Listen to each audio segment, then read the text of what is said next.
नमस्कार दोस्तों, मेरा नाम है सचिन और मैं आपका स्वागत करता हूं अपने YouTube चैनल टेक्नोस्कल पर। तो गाइस, आज हम बात करने वाले हैं अमेज़ॉन के पेमेंट्स टैब के बारे में। पेमेंट्स टैब के बारे में कई लोगों को कई सारे कन्फ्यूजन्स होते हैं, कई सारे डाउट्स होते हैं, कई सारी जो टर्मिनोलॉजीज़ हैं उनको समझ में नहीं आती है कि उसका मतलब क्या होता है। कई सारे लोग जो अमाउंट रिजर्व में होता है उसको समझते हैं कि हमारा अकाउंट घाटे में जा रहा है या हमारे अकाउंट को अमेज़ॉन ने रिजर्व में जो पैसे रखे हुए हैं वो अमेज़ॉन हमें दे नहीं रहा या फिर बहुत टाइम लग रहा है उसको आने में। तो वो सारी चीज़ें मैं आपको आज समझाने वाला हूँ कि वो सारी चीज़ें होती क्या हैं। तो मेरी वीडियो को शुरू से लेकर एंड तक देखिए, तभी आपको सारी चीज़ें समझ में आएंगी। और कई सारे जो चीज़ें हैं जो आप पढ़ के समझ नहीं पाते वो मैं आपको एक्सप्लेन करके बताऊंगा कि उसका मतलब क्या होता है। तो गाइज़, बिना किसी देरी के चलते स्क्रीन की तरफ। लेकिन उससे पहले याद रखिए, अगर आपको मेरा वीडियो पसंद आए तो उसे लाइक करें और अपने दोस्तों को शेयर करें, जिससे कि वो भी सीख सके कि अमेज़ॉन पे सेलिंग कैसे करते हैं। और मेरे यूट्यूब चैनल पर कई सारी ऐसी चीज़ें आती हैं जो आपके ऑनलाइन सेलिंग में आपको हेल्प करेंगी। तो प्लीज़ मेरे चैनल को सब्सक्राइब भी करिए।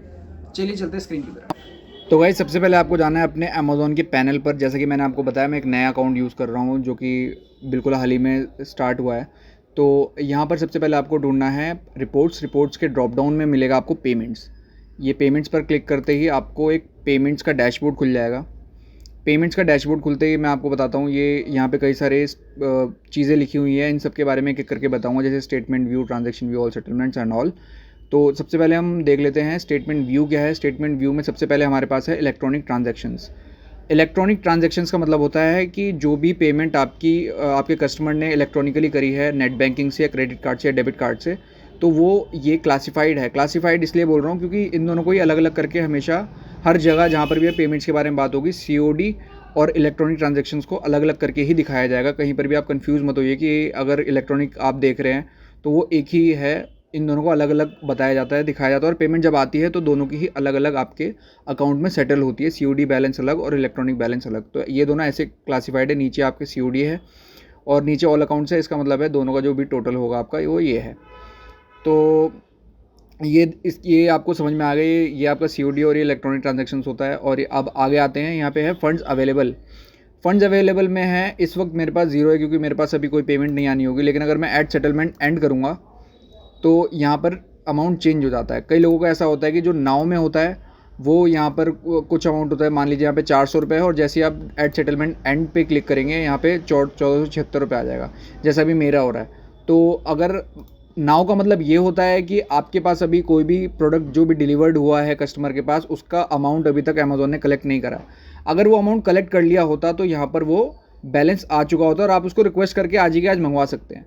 और ऐड सेटलमेंट एंड का मतलब ये होता है कि जितने भी अभी तक आपने प्रोडक्ट्स डिलीवर करे हैं, तो वो जो 7 दिन की पेमेंट साइकिल होती है, 7 दिन की पेमेंट विंडो होती है, वो जब कंप्लीट होगी, जैसे कि मान लीजिए आपने आज एक प्रोडक्ट भेज दिया है और वो कस्टमर के पास पहुंच चुका है, बट उसकी पेमेंट कलेक्ट हो, मतलब उसकी पेमेंट भी कलेक्ट हो चुकी है, बट अमेज़ॉन आपके पास डिसबर्स नहीं कर रहा है क्योंकि वो उनके भी सेटलमेंट होने में टाइम लगता है, कई सारी चीज़ होती है। पर वो एक अनुमान बताते हैं कि वो सेटलमेंट होने के बाद आपका ये जो पेमेंट है वो ऐड सेटलमेंट एंड बनेगी। ये सेटलमेंट एंड क्या होता है वो भी मैं आपको बताता हूँ। ये 7 दिन की विंडो होती है। 7 दिन की विंडो मतलब 7 दिन में जो भी आप प्रोडक्ट डिलीवर करेंगे वो नेक्स्ट 7 डेज़ में आपकी पेमेंट उसमें आ जाएगी।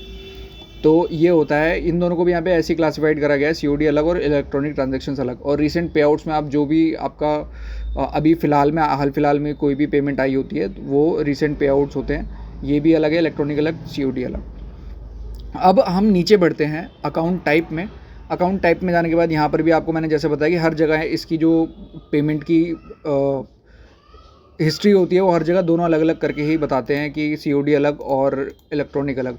तो ऑलमोस्ट दोनों में ही जो टर्मिनोलॉजीज़ हैं वो सेम ही है। तो मैं आपको एक का ही बता देता हूँ, इलेक्ट्रॉनिक ट्रांजैक्शंस का बता देता हूँ। यहाँ पे आप इलेक्ट्रॉनिक ट्रांजैक्शन सेलेक्ट कर सकते हैं। अगर आपको COD देखना है COD सेलेक्ट कर सकते हैं। और यहाँ पे सेटलमेंट पीरियड भी कर सकते हैं। हर 7 दिन की विंडो होती है। मैं आपको बता दें, देखिए 1 से लेकर 8 तक और 8 से लेकर 15 तक, ये 7 दिन के हर 7 दिन की विंडो होती है। कोई सा भी आप क्लिक करके आप देख सकते हैं कि कौन सी पेमेंट में कितना मुझे रिफ़ंड करा है मैंने, या फिर कितना मुझे रिटर्न में देना पड़ गया है, या फिर कितना प्रोडक्ट के चार्जेस हैं। तो मैं अभी आपको लास्ट जो भी मेरा सेटलमेंट हुआ है उसका दिखा देता हूँ क्योंकि प्रेजेंट अभी मेरा हुआ नहीं है। तो यहाँ पे जो नेट प्रीसीडिंग्स लिखा है यहाँ पर, इसका मतलब मैं आपको समझा देता हूँ। उससे पहले मैं आपको बताता हूँ, ये ओपनिंग बैलेंस है।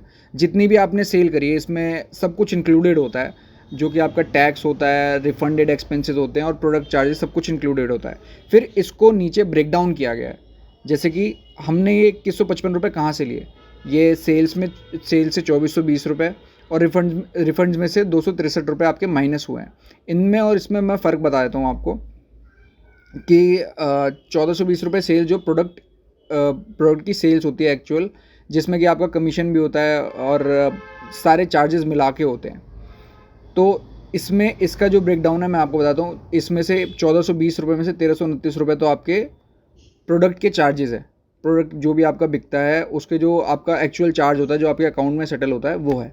उसमें से जो टैक्स कटेगा वो 66 रुपीज़ है, ये आपके अकाउंट में ये भी सेटल होगा, जो कि आपको आगे जाके भरना पड़ेगा एज अ GST रिटर्न। और ये अदर्स होते हैं 24 रुपये, TCS TDS और कई सारी चीज़ें ऐसी होती हैं जो कि हिडन होती हैं, जो स्टेट के अकॉर्डिंग भी लगती है, तो ये अदर्स में आ जाता है। और रिफंडेड एक्सपेंसेस जो होते हैं वो आपको आप मान लीजिए कोई प्रोडक्ट आपने भेजा था और वो रिटर्न हो गया, तो अगर वो आपने पिछली पेमेंट साइकिल में भेजा था, मान लीजिए आपने कोई प्रोडक्ट भेजा पिछली पेमेंट साइकिल में, उसमें 85 रुपये कमीशन अमेज़ॉन ने आपसे ले लिया था, लेकिन वो अगली पेमेंट साइकिल में रिटर्न कर दिया कस्टमर ने।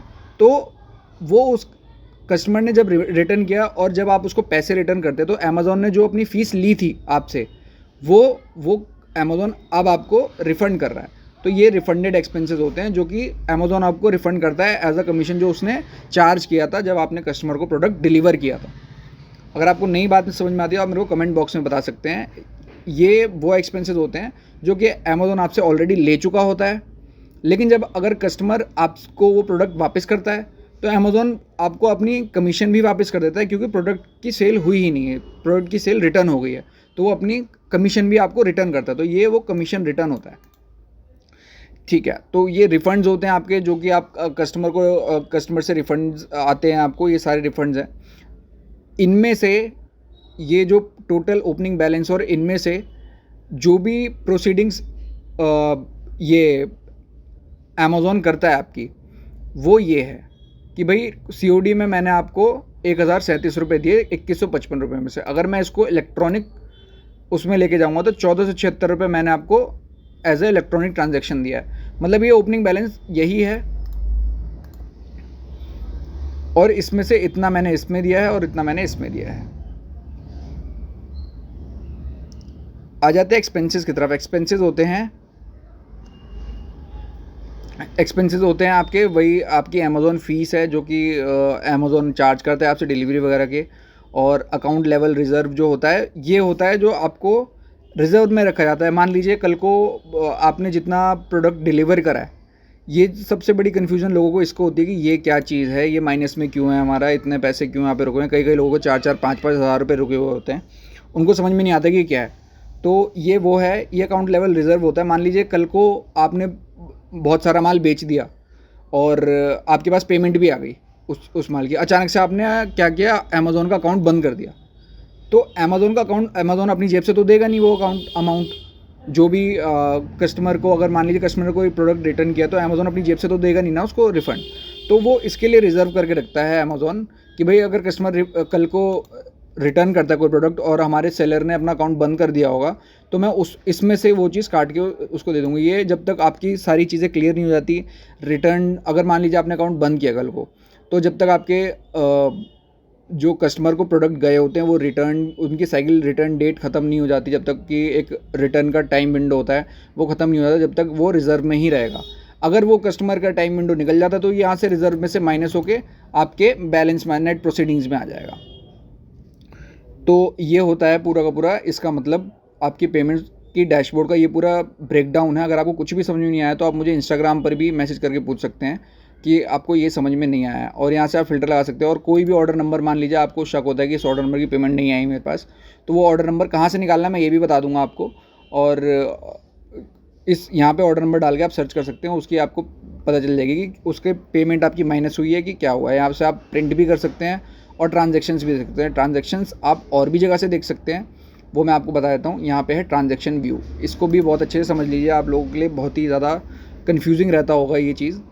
तो यहाँ पे आ जाते हैं हम सबसे पहले ट्रांजेक्शन व्यू में। तो सबसे पहले आपको मैंने बताया हुआ है कि इलेक्ट्रॉनिक ट्रांजेक्शन्स और क्रेडिट कार्ड्स, ये दोनों अलग अलग क्लासिफाइड होता है, यहाँ पर भी सेम यही है। और ट्रांजैक्शन टाइप ऑल ट्रांजैक्शंस भी कर सकते हैं। कई सारी तरह की ट्रांजैक्शंस हैं जो यहाँ पर लिखी हुई हैं। अगर आपको सिर्फ ऑर्डर पेमेंट की देखनी तो आप यहाँ पे ऑर्डर पेमेंट सेलेक्ट कर सकते हैं। मतलब ये एक तरह का फ़िल्टर है, आप इसको फ़िल्टर करके सॉर्ट करके देख सकते हैं कि कौन सी पेमेंट्स आपको देखनी है। तो अब आपको देखना है कि कितने दिन का आपको पास नंबर ऑफ़ डेज़ में देखना है, कितने दिन की आपको सेटलमेंट्स देखनी है, ट्रांजैक्शंस देखनी है कि कब क्या हुआ, और ये कस्टम डेट्स हो गई। ये तो बहुत ही नॉर्मल चीज़ें हैं। ये सेटलमेंट पीरियड की, किस सेटलमेंट पीरियड की आपको ट्रांजैक्शंस देखनी है, तो हम भी लास्ट वाले की देख लेते हैं। और यहाँ पे आपको अपडेट ज़रूर क्लिक करना है। ये आपको अपडेट कर दी, लास्ट वाले की सारी आ जाएगी। तो यहाँ पे सबसे पहले हम बता देते हैं कि ये जैसे ऑर्डर पेमेंट लिखा हुआ है, तो ये ऑर्डर पेमेंट जो कि आपका कस्टमर को डिलीवर हो गया, तो इसका टोटल प्रोडक्ट चार्ज 189 है। अमेज़ॉन ने अपने 38 रुपये काट लिए हैं और आपको यहाँ पे 7 रुपये 58 पैसे अदर्स, ये शायद टैक्स होंगे या फिर GST होगी, वो मिला है। तो आपको टोटल 158 रुपीज़ मिले हैं। 38 रुपये काट के 158 रुपीज़ मिले हैं 189 में से। तो ये तो हो गई आपकी सेल। ऑर्डर पेमेंट हर जगह यही होगी, सेल।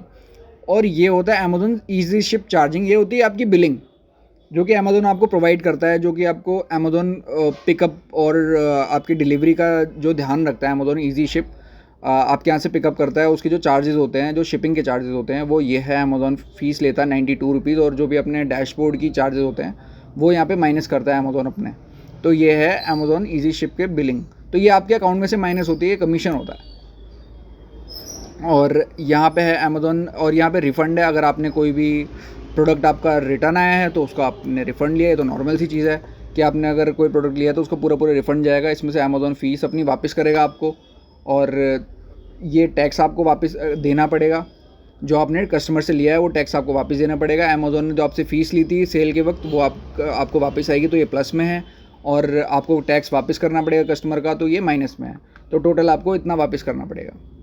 332 में से 68 रुपये आपको मिलेंगे क्योंकि कमीशन अमेज़ॉन ने लिया था, और टोटल 277 रुपीज़ आपको माइनस आपके अकाउंट से होंगे। तो ये 2-3 टर्म्स होते हैं यहाँ पर, 2-3 तरह के टर्म्स होते हैं, और भी कोई टर्म्स होते हैं। तो मैम ये प्रीवियस सेटलमेंट्स और ये सब अवेलेबल हर वक्त नहीं होते हैं, क्योंकि कई बार ऐसा होता है कि कोई किसी के 4-4 5-5 दिन तक ऑर्डर ही नहीं आते हैं, तो वो इसलिए यहाँ पे पिछले सेटलमेंट यहाँ पर कुछ भी नहीं है।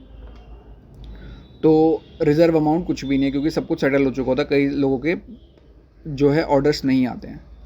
तो अगर आपको इसमें भी कुछ ना समझ में आया तो आप मेरे को DM कर सकते हैं, या फिर आप मेरे से कमेंट बॉक्स में पूछ सकते हैं। अब आते हैं हम ऑल सेटलमेंट्स में। ऑल सेटलमेंट्स बहुत ही ज़्यादा सिंपल है। ऑल सेटलमेंट्स है आपका, आप देख सकते हैं यहाँ पे जितने भी आपको सेटलमेंट्स आए हैं टोटल अमेज़ॉन की तरफ से, वो सब कुछ है यहाँ पर। ये आप देख सकते हैं नीचे तक, जितने भी आपको डेट वाइज, अगर आपको यहाँ पे फ़िल्टर लगाना है, COD बैलेंस देखना है, COD के कितने सेटलमेंट्स आए हैं, सब कुछ यहाँ पे आपको मिल जाएगा। यहाँ पे आपको ट्रांजैक्शन मिल जाएगी। मैंने आपको बताया था कि ट्रांजैक्शन कहाँ से देखनी है। जैसे आप व्यू ट्रांजैक्शन करेंगे, मान लीजिए आपको इस ट्रांजैक्शन की व्यू करनी है, तो आप वहीं पे चले जाएंगे सेटलमेंट व्यू पर, ट्रांजैक्शन व्यू पर, और यहाँ पे आते ही आपको दिख जाएगा कि कौन सी चीज़ में आपका पैसा कितना काटा है अमेज़ॉन ने और कितना आपको दिया है। सब कुछ यहाँ पर अलग अलग क्लासिफाइड समझ में आ जाएगा। तो ऑल सेटलमेंट्स में दोबारा जाते हैं, और यहाँ पर देख लीजिए आप, यहाँ पर जितने भी आपको अकाउंट में पैसा आया होगा या आने वाला होगा वो सब कुछ होगा। यहाँ से आप फाइल भी डाउनलोड कर सकते हैं इसकी। तो इसमें जो डिसबर्समेंट वाला जो पैनल है, इसमें आप देख सकते हैं कि कब आपका पे आउट शेड्यूल हुआ था, कब उसको प्रोसेस किया गया, और अभी भी जो भी आएगा तो शेड्यूल कब होगा उसकी भी प्रोसेस यहाँ पे आप देख सकते हैं, प्रोग्रेस कहाँ से होती है। और यहाँ पे हर सेटलमेंट की, जैसे 1 से लेकर 8 तक 7 दिन की आपकी एक्नॉलेजमेंट नंबर यहाँ पर मिल जाएगा, सेटलमेंट ग्रुप मिल जाएगा यहाँ पर, और हर चीज़ मिल जाएगी। यहाँ पे समरी भी देख सकते हैं। समरी आपकी वही है जो मैंने सबसे पहले सेटलमेंट व्यू बताया था आपको, वही समरी है। तो इसमें ज़्यादा कोई कन्फ्यूजन होगा नहीं आपको, क्योंकि यहाँ पे सिर्फ प्रोसेसिंग बताता है। शेड्यूल पे आउट हुआ था, प्रोसेसिंग 2 तारीख को सेंड टू बैंक, और एक्नॉलेज्ड बाय बैंक 2 तारीख को। इसका एक्नॉलेजमेंट नंबर करना है तो आपको डाउनलोड फ्लैट फाइल करनी पड़ेगी। और यहाँ पे ये सब भी लिखा रहता है कि COD बैलेंस का आपको दिया गया है या फिर क्रेडिट कार्ड इलेक्ट्रॉनिक ट्रांजैक्शन का दिया गया है। तो जैसे कि अगर आपको COD देखना है तो यहाँ से आप सर्च कर सकते हैं। यहाँ से आप फ़िल्टर लगा सकते हैं कौन सी डेट के, कौन से डेट से लेकर कौन सी डेट तक आपको जो है सेटलमेंट्स देखनी है, अपनी डिसबर्समेंट्स देखनी है। यहाँ पे डेट रेंज पर क्लिक करने के बाद, डेट रेंज का मतलब ये होगा कि आपको जितने भी आप चाहते हैं कि कोई सी, मान लीजिए बहुत पहले की, 2 साल की, 1 साल पहले की, कोई भी डेट्स की आपको वो चाहिए तो, या फिर ऑर्डर नंबर चाहिए, या फिर ऑर्डर नंबर के थ्रू चाहिए, पुराना ऑर्डर नंबर के थ्रू 1 साल 1.5 साल पहले, तो यहाँ पे ऑर्डर नंबर डालिए, आप गो करेंगे। जैसे मैं ऑर्डर नंबर डालता हूँ, गो करते ही मेरा पूरा ऑर्डर नंबर का समरी आ गया कि मेरे को कितने पैसे इस ऑर्डर नंबर पे मिले थे, कितने पैसे गए हैं, कितने अदर्स में कटे हैं, और कितना मेरे अकाउंट में सेटल हुआ है या फिर मेरा माइनस हुआ है। तो ये मेरा पूरा एक ऑर्डर नंबर का एक समरी आ गई है। और यहाँ से आप एक और काम कर सकते हैं, यहाँ पे जनरेट रिपोर्ट कर सकते हैं। मैंने जैसे आपको बताया 1-1.5 साल पहले की कर सकते हैं। ये देखिए यहाँ से 2021 जिस भी महीने की आपको करनी है वो आप सर्च कर सकते हैं। जनवरी की मैंने मान लीजिए जनवरी कर दिया, यहाँ पे आप डेट भी डाल के सिलेक्ट कर सकते हैं, बट मैंने जनवरी 2022 कर दिया है। तो यहाँ पे जनरेट करते ही यहाँ आपको मंथ पे क्लिक करना है, मैंने कस्टम पे क्लिक कर दिया। तो यहाँ पे जनरेट करते ही आपको एक फ़ाइल आ जाएगी, उस फाइल को आप देख सकते हैं। यहाँ पे इन प्रोग्रेस है, जैसे आप रिफ़्रेश करेंगे तो ये डाउनलोड का ऑप्शन आ जाएगा। तो आप यहाँ से डाउनलोड करके देख सकते हैं कौन सी ट्रांजैक्शन कब हुई है आपकी। और ये एडवर्टाइजिंग इन्वॉइस है। आपने अगर कोई एडवर्टाइजमेंट लगाई है तो उसका इन्वॉइस आपको देगा, क्योंकि अमेज़ॉन ने आपसे इसको चार्ज किया है। अगर आपने एडवर्टाइजमेंट लगाई तो आपने पैसे दिए हैं अमेज़ॉन को, तो उसका जो बिल होगा, उसका जो जीएसटी बिल आपको ज़रूर लगाना है। अगर आप सीए को देते हैं तो उसका जीएसटी बिल भी लगता है। जैसे आप यहाँ से डाउनलोड करेंगे तो इसमें जो जीएसटी लगता है ये आप क्लेम कर सकते हैं। जो एडवर्टाइजमेंट में जीएसटी लगता है आपको क्लेम कर सकते हैं, और क्लेम करना बहुत ज़रूरी भी होता है। देखिए यहाँ पे जैसे मेरा टोटल टैक्स लगा 18%, 62 रुपीज़ मेरे जो है वो क्लेम हो जाएंगे। मेरा टोटल कैंपेन 498 का था और मेरा टैक्स था उसमें 62 रुपीज़। तो यहाँ से आप एडवर्टाइजिंग का बिल भी ले सकते हैं और सब कुछ यहाँ पर अवेलेबल बड़े आराम से होता है। तो ये है पेमेंट डैशबोर्ड अमेज़ॉन का। अगर आपको कुछ भी ना समझ में आया हो तो प्लीज़ मेरे को डीएम करें इंस्टाग्राम पर या कमेंट बॉक्स पर पूछ लीजिए, मैं आपको ज़रूर रिप्लाई दूंगा। और प्लीज़ मेरे वीडियो को लाइक करें, मेरे चैनल को सब्सक्राइब करें, और मेरा वीडियो अच्छा लगा हो तो प्लीज़ उसको शेयर भी करें। अगर आप और आपके फ्रेंड्स ऑनलाइन काम करना चाहते हैं तो मैं ऐसे वीडियोस निकालता रहता हूँ, और एड्स के बारे में भी निकाल चुका हूँ, और मैं ऑलरेडी 2-3 तरह की एड्स की वीडियोज़ के पर भी काम कर रहा हूँ, और इवन मैंने लिस्टिंग की भी वीडियो डाल रखी है। अगर आपको कुछ भी किसी भी वीडियो में डाउट लगे तो आप प्लीज़ मेरे को इंस्टाग्राम पे डीएम करें, मैं इंस्टाग्राम का लिंक आपको डिस्क्रिप्शन में दे दूँगा। Thank you so much.